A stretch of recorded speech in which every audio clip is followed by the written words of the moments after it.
ಮಾಜಿ ಮುಖ್ಯಮಂತ್ರಿ ವೀರಸ್ವಾಮಿ ಅವರು ಸುಡಲ್ಪಟ್ಟಿದ್ದರಿಂದ ರಾಜ್ಯಾದ್ಯಂತ ಗಲಭೆ ಹಾಗೂ ಸ್ಟ್ರೈಕ್ ಶುರುವಾಗಿದೆ. ಮೈಸೂರು ಹಾಗೂ ಬೆಂಗಳೂರಿನಲ್ಲಿ 2 ಸರ್ಕಾರ ಬಸ್ ಅನ್ನು ಸುಟ್ಟು ಹಾಕಿದ್ದಾರೆ ಹಾಗೂ ಯುವಕರ ಪಕ್ಷದ ಪೋಸ್ಟರ್ಗಳನ್ನು ಸುಟ್ಟು ಹಾಕಿದ್ದಾರೆ. ಸರ್ಕಾರಿ ಕಚೇರಿಗಳು 2 ದಿನಗಳಿಂದ ಕೆಲಸ ನಿರ್ವಹಿಸುತ್ತಿಲ್ಲ. ಸ್ಕೂಲು ಕಾಲೇಜುಗಳು ಕೆಲವು ದಿನಗಳಿಂದ ಮುಚ್ಚಲ್ಪಟ್ಟಿದೆ. ಈ ಸ್ಥಿತಿಯಲ್ಲಿ ಆಸ್ಪತ್ರೆಯಲ್ಲಿ ದಾಖಲಾಗಿರುವ ಮಾಜಿ ಮುಖ್ಯಮಂತ್ರಿ ವೀರಸ್ವಾಮಿರವರ ಆರೋಗ್ಯ ಇನ್ನೂ ಗಂಭೀರವಾಗಿದೆ ಎಂದು ಅವರಿಗೆ ಚಿಕಿತ್ಸೆ ನೀಡುತ್ತಿರುವ ವೈದ್ಯರು ನಮ್ಮ ಅಧಿಕಾರಿಗಳಿಗೆ ತಿಳಿಸಿದ್ದಾರೆ. ಯುವಕರ ಪಕ್ಷನೇ ಕಾರಣ ಅಂತ ಎಲ್ಲ ಪೇಪರಲ್ಲೂ ಬರ್ದಿದೆ. ಜನರಿಗೆ ನಮ್ಮ ಬಗ್ಗೆ ಒಳ್ಳೆ ಅಭಿಪ್ರಾಯ ಬರೋದ್ರೊಳಗೆ ಯಾರೋ ಈ ಕೆಲಸ ಮಾಡಿದ್ದಾರೆ ನೋಡಿ. ಇನ್ ಮುಂದೆ ಜನರ ಎದುರಿಗೆ ಹೇಗೆ ಹೋಗೋದು? ಸರಿ ಬಿಡ, ವೀರಸ್ವಾಮಿ ವಿರುದ್ಧವಾಗಿ ನಾವು ರಾಜಕೀಯಕ್ಕೆ ಬಂದಿದ್ದು. ಅವನೇ ಇಲ್ಲ ಅಂದಮೇಲೆ ನಮ್ಗೆ ಯಾಕೋ ಈ ಎಲೆಕ್ಷನ್ ಓಟು? ತಲೆ ಕೆಟ್ಟೊಂಥರ ಮಾತಾಡ್ಬೇಡ್ವೋ. ಈಗಲೇ ಅವ್ನು ಸತ್ತೋದ್ರೆ ಅವ್ನ ಕಂತ್ರಿ ಕೆಲಸ ಹೊರಗೆ ಬರಲ್ಲ. ಅವನ ಮೇಲೆ ಅನುಕಂಪ ಬರುತ್ತೆ.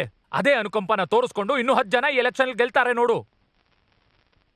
ಯಾರನ್ನ ಅಯೋಗ್ಯ ಅಂದಿದೀವೋ ಅವನು ತ್ಯಾಗಿಯಾಗಿ ಬಸ್ ಸ್ಟ್ಯಾಂಡು ಸರ್ಕಲ್ ಅಲ್ಲಿ ಸ್ಟ್ಯಾಚು ಆಗಿ ಮೆರಿತಾನೆ. ಅದೇ ಈ ರಾಜ್ಯದ ಹಣೆ ಬರ ಆದ್ರೆ ಯಾರು ತಾನೇ ಬದಲಾಯಿಸಕ್ಕಾಗುತ್ತೆ? ಎಲೆಕ್ಷನ್ ಮುಗಿಯೋ ತನಕ ನೋಡೋಣ. ಮತ್ತೆ ಈ ಕಳ್ಸಾರಾಯಿ ಮಾರೋರು, ಗಾಂಜಾ ಮಾರೋರು ರಾಜಕೀಯಕ್ಕೆ ಬಂದ್ರೆ ವೀರಸ್ವಾಮಿನ ಸುಟ್ಟ ಹಾಗೆ ಒಂದು AK-47 ತಗೊಂಡೆಲ್ಲರೂ ಸುಟ್ಟಾಕಿ ನಾವು ಜೈಲ್ಗೆ ಹೋಗೋದೇನೆ. ಏನಂದೆ ನೀನು? ವೀರಸ್ವಾಮಿನ ಸುಟ್ಟಾಗ ಹೇಳು. ವೀರಸ್ವಾಮಿನ ಸುಟ್ಟಾಗೆ ಅಂದ್ರೆ ಹೇಳು. ವೀರಸ್ವಾಮಿನ ನೀನೇ ಕೊಂದಿದ್ದ ಹೇಳೋ.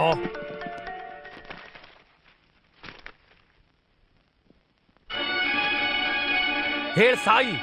ಯಾಕೆ ಹುಚ್ಚುಚ್ಚಂಗ್ ಮಾಡ್ದೆ? ಸುಮ್ಮನೆ ನಿಂತ್ಕೊಳ್ಳೋ. ಹುಚ್ಚ ನಾನಾ ನೀನಾ ಅಂತ ಇನ್ನು 5 ನಿಮಿಷದಲ್ಲಿ ಸಾಬೀತುಪಡಿಸ್ತೀನಿ.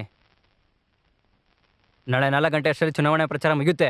ಚುನಾವಣೆ ಪ್ರಚಾರ ಮುಗಿಯೋ 15 ನಿಮಿಷ ಮುಂಚೆ ಅಂದರೆ ಕರೆಕ್ಟಾಗಿ 3:45ಗೆ ನೀವೊಂದು ದೊಡ್ಡ ಸಾಮಾಜಿಕ ಗುಂಪನ್ನು ಏರ್ಪಡಿಸಿ ಆ ಗುಂಪಿಂದ ಯಾವ ಪಕ್ಷ ಇದೆ ಅಂತ ಗೊತ್ತಿಲ್ಲದೇನೆ ಈ ಸಮಾಜದ ಹಣೆ ಬರಹ ಬದಲಾಯಿಸೋ ಗುಂಪೆಂದು ಬೀದಿಗೂ ಮೂಲೆಗೂ ಎಲ್ಲರ ಹತ್ರನೂ ಪ್ರಚಾರ ಮಾಡ್ಕೊಂಬಂದ್ಬಿಡಿ. ಯಾವನೋ ಒಬ್ಬ ಇಡೀ ರಾಜ್ಯನೇ ಹಾಳು ಮಾಡ್ತೀನಿ ಅಂತ ಜನರ ಮುಂದೆ ನಾನು ಸಾಬೀತುಪಡಿಸ್ತೀನಿ. ನಿಮ್ಗೆ ಯಾರಿಗೂ ಅರ್ಥ ಆಗಿಲ್ಲಲ್ಲ? ಇಲ್ಲಿ ನೋಡು, ವೀರಸ್ವಾಮಿ ಗುಂಡು ಬಿದ್ದಿದ್ದಿನ ಫೋಟೋ. ಎಡಗಡೆ ಗುಂಡು ಬಿದ್ದಿದೆ. ಇದು ಇವಾಗ ಇವನು ಹಾಸ್ಪಿಟ್ಲಲ್ಲಿ ತೆಗೆದಿರೋ ಫೋಟೋ. ಬಲಗಡೆ ಕಟ್ಟಾಕಿದ್ದಾರೆ. ಸುಟ್ಟಿದ್ದು ಎಡಗಡೆ ಆದರೆ ಕಟ್ ಹಾಕಿರೋದು ಬಲಗಡೆನಾ?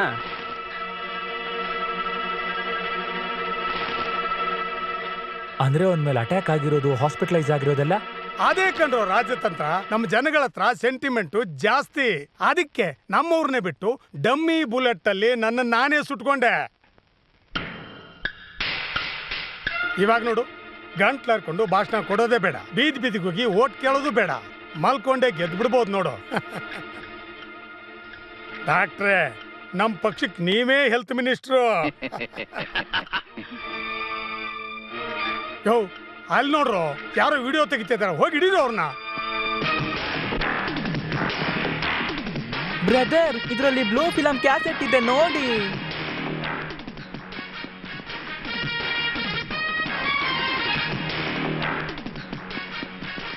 ಛೇ, ಇದ್ರಲ್ಲಿ ಕ್ಯಾಸೆಟೇ ಇಲ್ಲ. ಇಬ್ರು ನರ್ಸ್ ವೇಷದಲ್ಲಿ ಬಂದ್ರಲ್ಲ, ಅವರೆಲ್ಲ ಹೋದ್ರು. ಈ ಕಡೆನೇ ಹೋದ್ರು.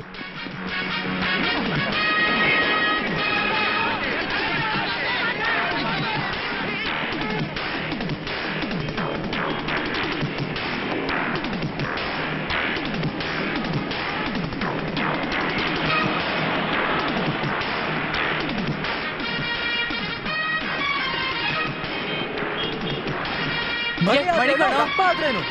ಅಯ್ಯೋ,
ಸ್ವಾಗತಿಸಬೇಕು.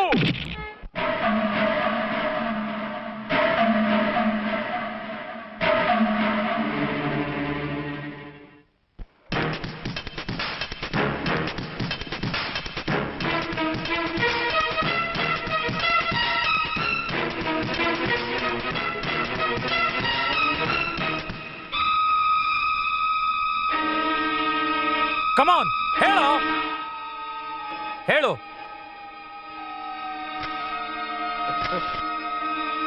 ನಾಯಕ್ರೆ, ಅವನು ಎಲ್ಲಾ ಸತ್ಯನೂ ಹೇಳ್ತಾ ಇದ್ದಾನೆ.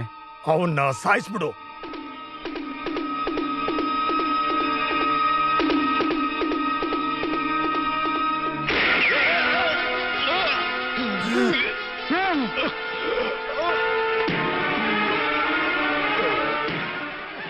ಡಾಕ್ಟರ್ ಕರೀರೋ. ಮಾಡಿದ ಪಾಪಕ್ಕೆ ನಾನೇ ಅನುಭವಿಸ್ತೇನೆ.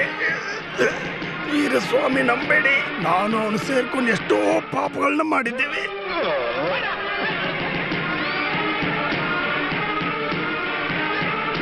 ಕಾಲೇಜ್ ರಾಮುಣ ಅವ್ರು ಹೇಳಿನೇ ನಾನು ಕೊಲೆ ಮಾಡಿದೆ. ವಿದ್ಯಾನ ಅವ್ರು ಹೇಳಿ ನಾನು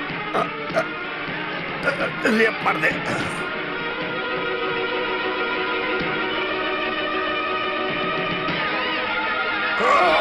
ಆಂಬ್ಯುಲೆನ್ಸ್ ಫೋನ್ ಮಾಡೋ.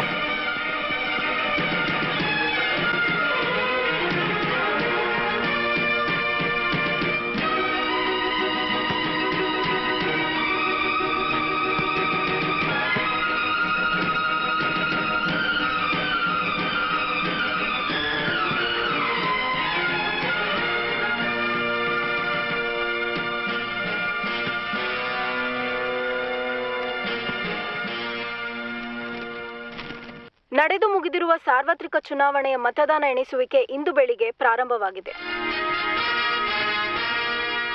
ಕರ್ನಾಟಕ ರಾಮಪುರದಲ್ಲಿ ಪೈಪೋಟಿ ಇಟ್ಟ ಮಾಜಿ ಮುಖ್ಯಮಂತ್ರಿ ವೀರಸ್ವಾಮಿರವರ ಅವರ ವಿರುದ್ಧವಾಗಿ ನಿಂತ ಯುವಕರ ಪಕ್ಷ ಸತ್ಯಮೂರ್ತಿಗಿಂತ ಸುಮಾರು 30,000 ಮತಗಳು ಕಡಿಮೆ ಪಡೆದು ಸೋತಿದ್ದಾರೆ.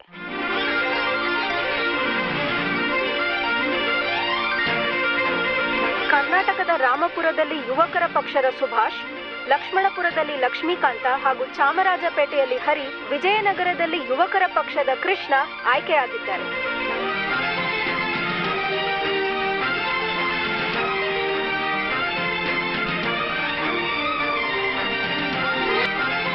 ಚುನಾವಣೆ ನಡೆದ 234 ಕ್ಷೇತ್ರಗಳಲ್ಲಿ ಯುವಕರ ಪಕ್ಷದವರು ಸುಮಾರು 175 ಕ್ಷೇತ್ರಗಳಲ್ಲಿ ಗೆದ್ದಿದ್ದಾರೆ. ಸತ್ಯಮೂರ್ತಿ ಅವರ ನಾಯಕತ್ವದಲ್ಲಿ 8 ಜನರುಳ್ಳ ಅವರ ಮಂತ್ರಿಸಭೆಯು ರಾಜ್ಯಪಾಲರ ಸಭೆಯಲ್ಲಿ ಪ್ರಮಾಣ ವಚನ ಸ್ವೀಕರಿಸುತ್ತಿದೆ. ಸುದ್ದಿ ಹಾಗೂ ಸಾರಿಗೆ ಮಂತ್ರಿಯಾಗಿ ಆಯ್ಕೆಯಾಗಿರುವ ನಾನು ಸರ್ಕಾರದ ಪ್ರಕಾರ ಹಾಗೂ ಮನಸ್ಸಾಕ್ಷಿ ಪ್ರಕಾರ ನಾನು ಕಾರ್ಯನಿರ್ವಹಿಸುತ್ತೇನೆ. ಕೃಷಿ ಸಚಿವನಾಗಿ ಆಯ್ಕೆಯಾಗಿರುವ ನಾನು ಸರ್ಕಾರದ ಪ್ರಕಾರ ಹಾಗೂ ಮನಸ್ಸಾಕ್ಷಿಯ ಪ್ರಕಾರ ಎಂದಿಗೂ ಕಾರ್ಯನಿರ್ವಹಿಸುತ್ತೇನೆ. ಟಿವಿ ಹಾಗೂ ಹಣಕಾಸು ಸಚಿವರಾಗಿ ಆಯ್ಕೆಯಾಗಿರುವ ನಾನು ಸುದ್ದಿ ಹಾಗೂ ಸಾರಿಗೆ ಮಂತ್ರಿಯಾಗಿ ಆಯ್ಕೆಯಾಗಿರುವ ನಾನು ಯುವಕರ ಪಕ್ಷಕ್ಕೆ ಜಯವಾಗಲಿ, ಯುವಕರ ಪಕ್ಷಕ್ಕೆ ಜಯವಾಗಲಿ, ಯುವಕರ ಪಕ್ಷಕ್ಕೆ ಜಯವಾಗಲಿ. ಇವತ್ತು ಸರ್ಕಾರದ ಹಣ ವ್ಯರ್ಥ ಆಗ್ತಿದೆ ಅಂದ್ರೆ ಅದಕ್ಕೆ ಕಾರಣನೇ ಸರ್ಕಾರದವ್ರು ಮಾಡೋ ಮೀಟಿಂಗು, ಮಂತ್ರಿಗಳು ಮಾಡೋ ಮೀಟಿಂಗು. ಇನ್ಮೇಲೆ ಸರ್ಕಾರ ಮಾಡೋ ಮೀಟಿಂಗು, ಮಂತ್ರಿಗಳು ಮಾಡುವಂತ ಮೀಟಿಂಗ್ಗಳು ಆಡಂಬರ ಇಲ್ಲೇ ನಿರಾಳವಾಗಿ ನಡಿಬೇಕು. ಅದರಿಂದ ಸಾಕಷ್ಟು ಹಣನ ಉಳಿಸಬಹುದು. ಆ ಹಣದಿಂದ ಜನಕ್ಕೆ ಉಪಯೋಗ ಆಗುವಂತ ಪ್ರಾಜೆಕ್ಟ್ ಮಾಡಬಹುದು.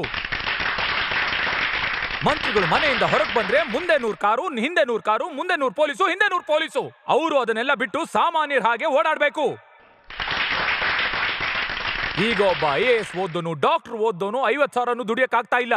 ಸರಿಯಾಗಿ ಹೆಬ್ಬೆಟ್ಟು ಒತ್ತಕ್ಕೂ ಬರ್ದಿರೋನು 500 ಕೋಟಿ 600 ಕೋಟಿ ಅಂತ ಆಸ್ತಿ ಮಾಡ್ಕೊಂಡಿದ್ದಾನೆ.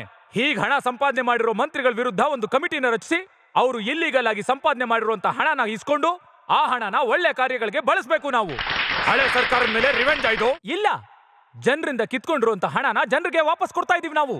ಹಾಗೆ ಮಾಡಿದ್ರೇನೆ ಮುಂದೆ ಬರೋನ್ಗೂ ಒಂದು ಭಯ ಅಂತ ಇರುತ್ತೆ.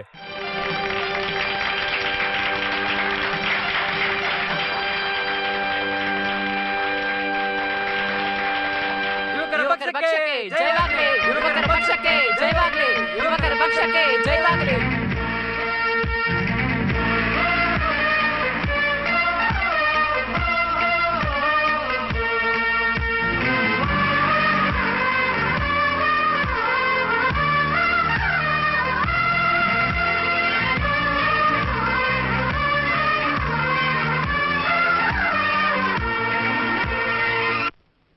ಕಂಗ್ರಾಟ್ಸ್. ಬಾನಿಗೇನೆ ಹಗ್ಗ ಹೊಯ್ ಕಟ್ಟು ನೀ ಕಟ್ಟು, ಸ್ವರ್ಗವೇನೆ ಬಂತು ಹೇ ತಟ್ಟು ಕೈ ತಟ್ಟು. ನಮ್ಮ ಸ್ನೇಹ ತುಂಬಾ ದೊಡ್ಡದು, ಸ್ನೇಹಿತರೆಲ್ಲ ವಜ್ರ ಚಿನ್ನವು, ನಂಬಿಕೆ ಮೂಲ ಮಂತ್ರವು ಸ್ನೇಹಕ್ಕೆ. ಭಯ ಪಡದೆ ಬಾನಿಗೇನೆ ಹಗ್ಗ ಹೇ ಕಟ್ಟು ನೀ ಕಟ್ಟು, ಸ್ವರ್ಗವೇನೆ ಬಂತು ಹೇ ತಟ್ಟು ಕೈ ತಟ್ಟು. ನಮ್ಮ ಸ್ನೇಹ ತುಂಬಾ ದೊಡ್ಡದು, ಸ್ನೇಹಿತರೆಲ್ಲ ವಜ್ರ ಚಿನ್ನವು, ನಂಬಿಕೆ